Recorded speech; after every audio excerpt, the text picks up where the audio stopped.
Assalamualaikum. Sarapan yuk. Sama ayah.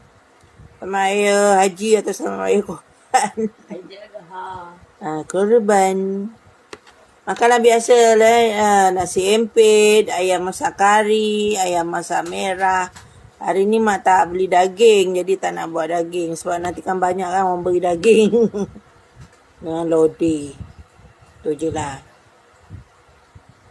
Sebab apa hari ni selamat Hari Raya. Selamat Hari Jadi untuk mak juga. Tak ada orang pun nak beri. Selamat Hari Jadi pun tidak. Penat mak masak. Okey, selamat makan. Naik umur kita. Sebab ni Hari Raya. Makan yuk.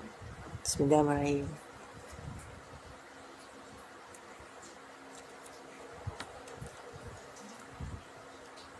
Ayam masak merah tak payah ambil lah. Ada sikit hangus tadi. Lupa. Sedap duduk. Lepas subuh baru kita masak.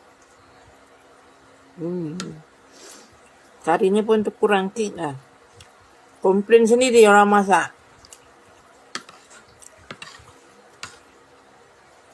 Makan yuk.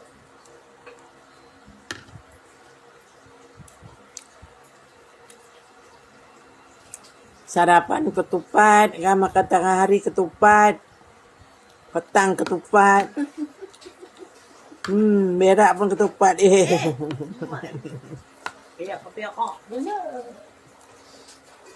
Aduh, hai.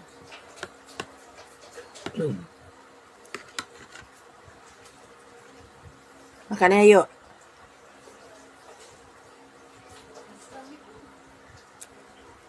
Kalau ada cahaya dari depan, mana pagi lah. Kalau cahaya dari belakang, petang je.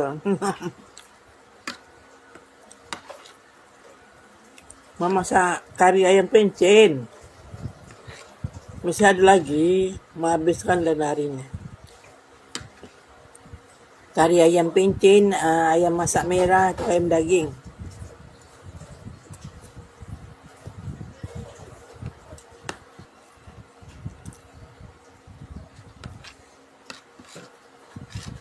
Kira ya, sama ayah ya.